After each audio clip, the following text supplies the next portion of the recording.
What's going on, friends and frenemies? Welcome back to the shed, and I welcome you to another review, as it were. So, how have you all been? I've been alright. Usual stuff, not a lot to report. It's been, weather's been a little nicer since the downpour and storm and all that in the last video. Yeah, I still need a shave. Yeah, I need to have a shave, get the haircut, get it all ready for the summer. So that's the next thing on the agenda, I think. Can't look a tramp for all my life. But yeah, and apart from that, not a lot to review. I'm good. Review, not a lot to report. I'm good, and I hope you are too. So thank you for joining me. And today I'm going to do a ytpc thing today. Yeah, just break out a little bit, do a little tobacco review. And yeah, today we are doing Gawith and Hogarth Black PigTail. Yeah, it's interesting, this one. It's pure Virginia leaves hand spun into a rope, but a thin rope, and it's actually made for chewing. So that's its actual primary purpose, but you can smoke it. So I smoke it. I've never actually tried chewing it, man. I've been meaning to give it a go, but I don't know, just haven't done it. But I shall eventually. But yeah, so it comes, it's black as the ace of spades, a bit thinner than other ropes, and it's because it's for chewing, it is quite moist. It's got a sort of, I don't know, I get like a barbecue-y, smoky smell, like a meaty, I don't know, I want to say it's similar kind of, that sort of smell that you get from American dry snuffs, sweet dry snuffs. It's kind of like that, like a little barbecue-y or campfire-y, but it's quite smoky. I don't know, and a bit meaty, a little bit licorice, but it's one of them that makes mouth water. I don't know, it sort of like hits them bits of the brain that is linked with food, I think. It does for me anyway. Yeah, but it smells really nice, and you can smell straight off it's going to pack a punch. Preparing it, it's not too hard to prepare, really. It is quite moist, so it does need a little bit of drying out. But, I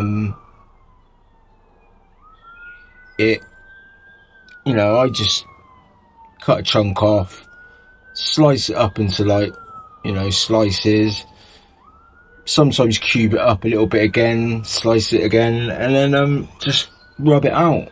And then it rubs out into a nice bit of tobacco ready for packing. I do leave it for a good, 5-10 minutes, give it a good bit of drying out. I just find it smokes better like that, but, some of that's down to preference, innit? If you like it, your tobacco's more moist, you'll probably not leave it for as long, but I tend to like to dry my tobacco out a bit. I don't like it completely dry, obviously, but, I don't like it too moist. I find it makes it too much of a drama trying to keep it lit. Yeah, it's I wanted to make a note about sort of my thoughts on the sort of whole crystal sugar thing. I'm not an expert at this by any means, but from a little bit of research, and I mean, you can see in the pictures that I've had this rope for probably about a year now. It's been sat in a jar, and as you can see, there's like, you know, what looks like little crystals starting to gather on, secrete and form on the outside of the rope. And there's a lot of talk that people say about that being sugar crystals, but from what I could see from my little bit of research, is it's not actually sugar crystals. That's probably just what people sort of thought, because they see the crystals, and tobacco, especially Virginia's, tends to seem to get a bit sweeter. But apparently it's actually, I jotted it down, so bear with me. It's actually potassium nitrates and ammonium chloride, which are types of salt. And I mean, I may be butchering it a little bit, but I think it's kind of like, what's actually happening is it's getting sweeter, not because there's sugars forming on the outside out of nowhere. It's because them salts come out, which leaves, the sweetness in it, I guess, and that's what causes it to get sweeter. Well, it makes some sense to me. I may be butchering it a little bit. Like I said, I'm not a chemist, I'm not an expert, but from what I read, that's kind of what my understanding of it was. And it had something to do with, because it's crystals on the outside and the way it turns the vapor, meant that it wasn't in the smoke, I guess, so much the saltiness, which counteracts the sweetness of the tobacco when it's younger, not as aged. But I don't know, it's just a little interesting tidbit that I sort of come across. So tell me if I'm chatting bull. First time, as I say quite often. It seemed to make sense to me. So them crystals that are secreting and forming on the outside, not actually sugar, it's salts, basically. I'm gonna spot this bad boy up, because I'm chatting too much. But I got it in my it's a Scotty pipe, but it's a meerschaum lime bowl. I'll bang some pictures up of it.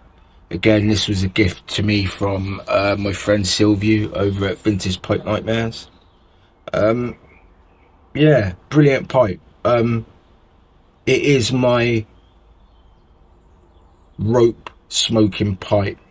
I find they just smoke better in this, because I find it's better to smoke in a smaller bowl. I think ideally I want to try and get sort of like a pot bowl pipe, but I just haven't seen one. I haven't seen the right price in the right place to collect one yet, but I am keeping my eye out for one. But this wasn't me that sussed it out. This was advice that came to me from, again, my Jedi pipe master Sylvia, that for ropes and plugs and that, you're probably better off smoking in a smaller pipe, or a pot, shorter, wider pipe, rather than something like a chimney or a tall billet or something. It's not to say you can't smoke it, of course you can, but for optimum smoking experience, this is kind of seems to be where it works. And it's from my experience and putting that advice in practice, I find it helps. It's done good for me. So yeah.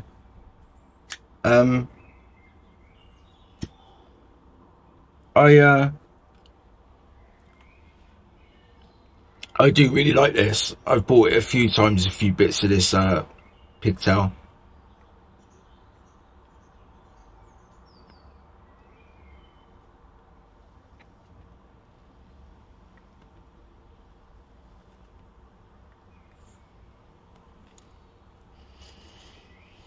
And it like I said, if you dry it out a little bit, give it a fair bit of drying time, It smokes quite easy and quite well.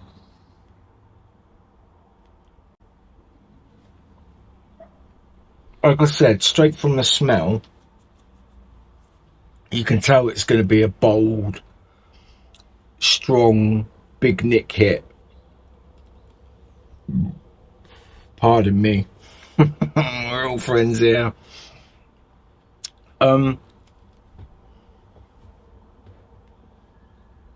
Yeah, you can tell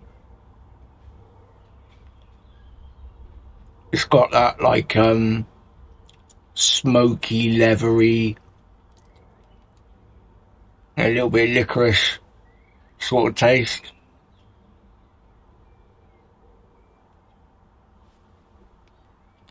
There is a brown version, and going against what you would have thought, the black version is actually smoother and easier to smoke than the brown version. I think it's just been cooked longer till it goes black. But apparently it gives it a bit more of a smokiness, and it actually mellows it out and makes it a little bit smoother. So out of the two, the black one is probably the easier one to smoke.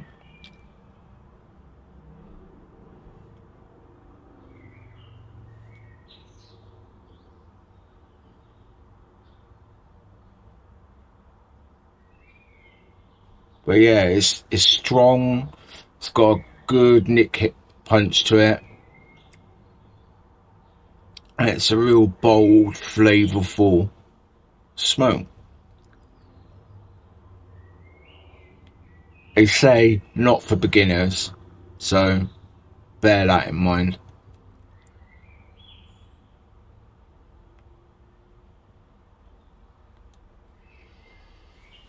But I think it's really nice. I like it. As I say, it's not as hard as what you would think to prepare. And once you prepare it, if you prepare it right, it's not as hard as you think to smoke either. And I do find it burns all the way down. Like, I find quite often when I'm smoking things like plugs or flakes, or sometimes you can find that you end up with that bit of at the bottom that you can't smoke. But I find with this, you get a little bit of dodder at the end, but it burns right down near to. I don't feel like I'm wasting it when I clean out the bowl. I'll say that much.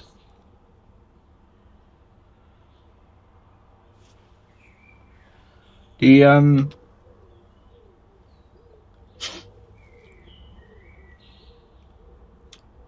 the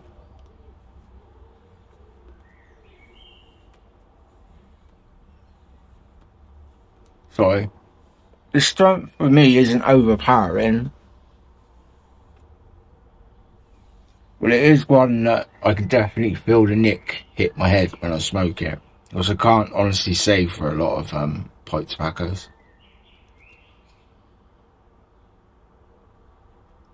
I do find, especially with mine as well, because it's been sat in a jar for a year, it is definitely a bit sweeter and a bit smoother than when I got it in the beginning.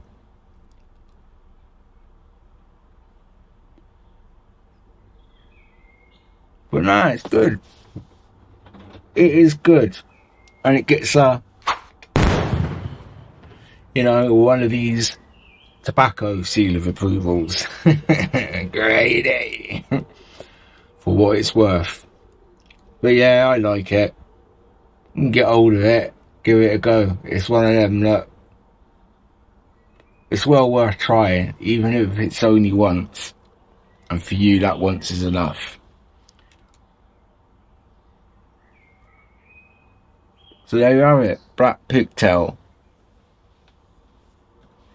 That's all I've got for you on that.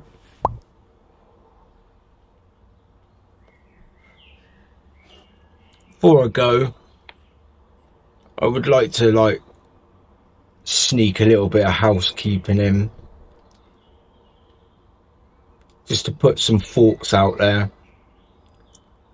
So, okay, I'll try and bash through this, not talk too slowly, but it's in regards to the future of the channel and monetization and all that. And like I said before, I kind of thought to myself that I was never going to make money out of this. And even if I could have had the potential to make money out of it, I never thought I would be that popular anyway, to get to that point where I got enough views that, you know, it could earn an income or even pay for itself. But, you know, I've got to admit that after seeing what happened to Simon, it did knock the wind out my sail a little bit. It made me feel a little bit, you know, like the potential for growth was gone. And you know, like, yeah, I can do it and pat myself on the back, but I don't know. I still love doing these videos and I still will do them anyway, but I'm just trying to future-proof and open up my opportunities. And the way I've been thinking about it is, by looking at what happened to Simon, it seems to me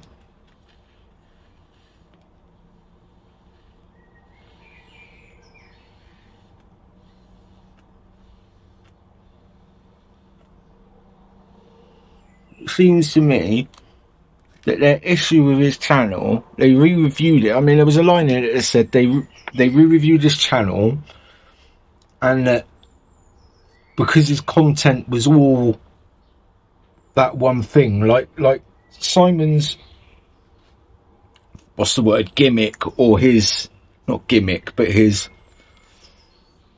selling point for his channel in the beginning was it's simply snuff and only snuff. There's going to be nothing else, just snuff. And I wonder if that's ended up biting him in the butt, because they looked at his channel and said, well, he's only doing that and we don't really like that, you know. And I was thinking of doing something like what that dip and chew suit and tie guy does. Yeah, because he seems to get some channels, some videos monetized. And I just wondered, would it bother people? Because I was thinking of building a playlist of monetized reviews. And to be honest, it'd be just a bit of tongue-in-cheek piss take, really. I'll be reviewing stupid stuff. I don't know. Fucking, I'll review Sharpie pen. I don't know. You know me, I'll try and make a joke out of it. I'll try and put a spin, but it'd be a short, quick video of just reviewing, just so that I got a playlist. And if I could then make an argument that it's not just tobacco products, there's this whole other part as well. I just happen to smoke a pipe while I'm doing it. I don't know. I'm not sure if I've put this across right to you. Like, but I'm thinking of basically, in short, of starting up just and chucking in every now and again a silly little review, and then if I can still get that monetized thing, the quote will be, if you want to support me, just watch one of them videos because they're monetized, and then go back and watch the rest of your videos. If you don't want to, fine, don't watch it, just ignore them. And then if they try and say, oh, you're only doing tobacco products, and I've got an argument to sort of say, no, it's not just that. You know, I review other stuff, even if it is just toilet paper. I don't know, let me know what you think. I haven't said anything about it, but I have started uploading my videos on Rumble. I'm not getting that many views over there, but if it feels better for you, it's there. And to be honest, if I ever disappear here, that's why it's there, to try and back up my catalogue. And then I still got a way to sort of say, hey, look, I've been shut down. I mean, because look, what happened to Uncle Phil the other day? Come back on and he said that they'd froze his YouTube account and put him under review. Alright, it came back and got his channel back, but dodgy stuff, man.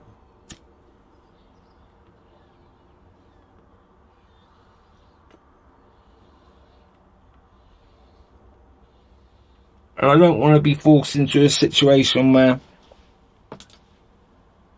I can't say anything. And I'm gone. And all my sort of work and effort is gone. Even if it's just as a, like, you know, just as proof that I was here. I don't want it all to disappear. So, I don't know. I've waffled on now. I don't think I really got my point across properly. Do you know what I mean? I just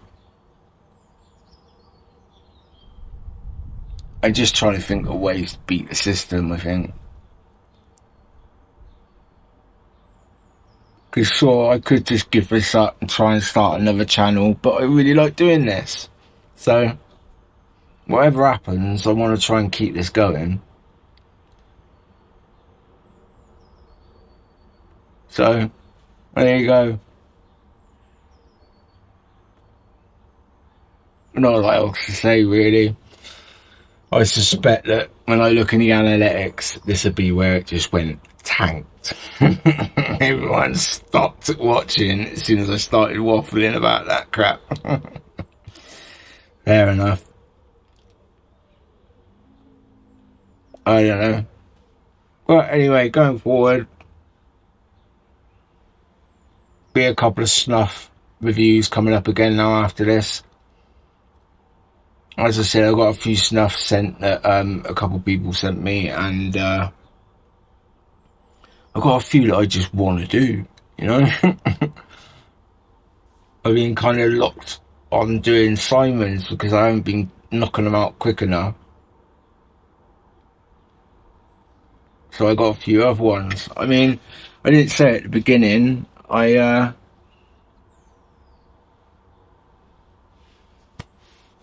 lost my pipe knife again.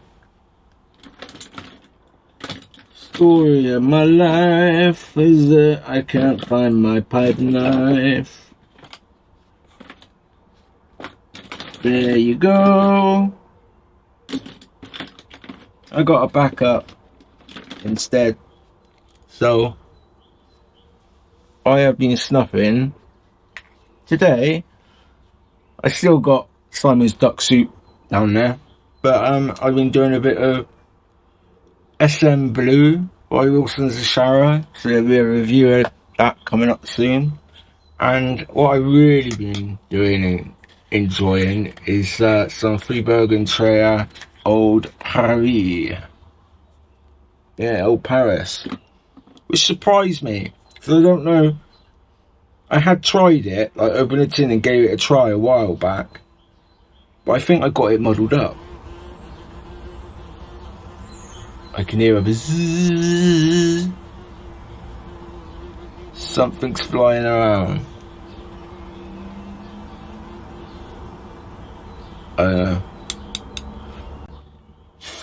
So I've been enjoying this Old Paris, and it's not, you know, it's a nice old antique booky sort of, like, you know, like a, what's the word, like a traditional scented snuff.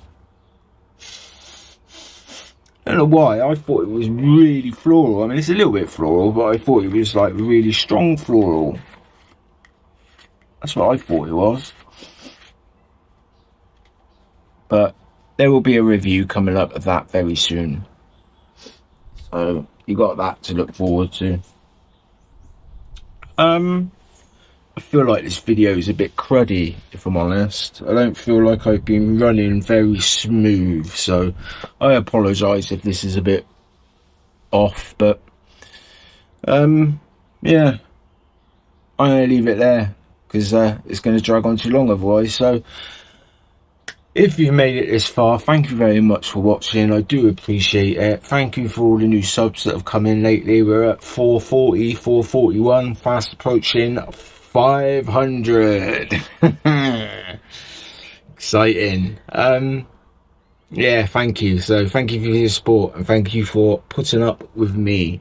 Yeah, so I shall see you next time. That's all I've got. I'm going to say remember to, no, not remember to, whether you're smoking a pipe or a stick or whether you pinch and tap, remember to come back to the shed. And until then, I shall bid you farewell.